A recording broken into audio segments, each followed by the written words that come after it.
যতবারই সম্পর্কটা ভাঙার খুব কাছাকাছি চলে গেছে, যতবারই মনে হয়েছে এবার সবকিছু শেষ, ঠিক ততবার আমি নত হয়েছি। অপরাধ আমার ছিল না, তবু দোষ আমি করিনি, তবুও হয়েছি। কেন করেছিলাম আমি এমন? তার একটাই কারণ, আমার কাছে সম্পর্কের গুরুত্ব ছিল। যদি আমার একটু নত হওয়াতে, আমার একটু মেনে নেওয়াতে সম্পর্কটা টিকে যায়, মানুষটা আমার হয়ে থেকে যায়, তাহলে আমার একটু নত হওয়াতে কি বা যায় আসে?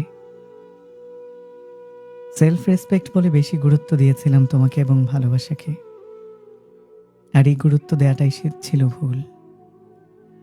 ওতেই বড্ড সর্বনাশ হয়েছে আমার। আমি বুঝতে পারিনি, বুঝেছি অনেক দেরিতে।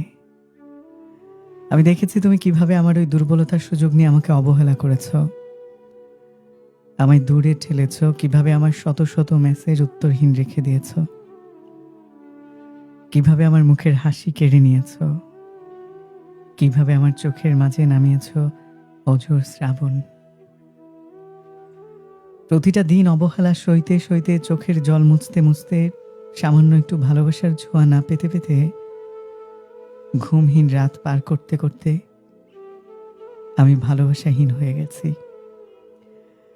একদিন লক্ষ্য করে দেখলাম এখন আর আমার চোখে জল আসে না, এখন আর আমার খারাপও লাগে না, বুকের কোথাও জ্বলে ওঠে না দাও দাও করে কি এক আগুন। বুঝলাম আমি পাথর হয়ে গেছি, আর আমাকে মানুষ থেকে পাথরে পরিণত করেছো তুমি। এই পাথর এখন কেউ যেতে চাইলে হাউমাউ করে কেঁদে উঠে বলে না, যেও না প্লিজ, আমার খুব কষ্ট হবে। মানুষের আসা যাওয়ার নিয়মটা ভালো করে রপ্ত করে নিয়েছি আমি। এখন বুঝে গেছি যে যেতে চায় তাকে পৃথিবীর কোনো শেকল দিয়ে বেঁধে রাখা যাবে না।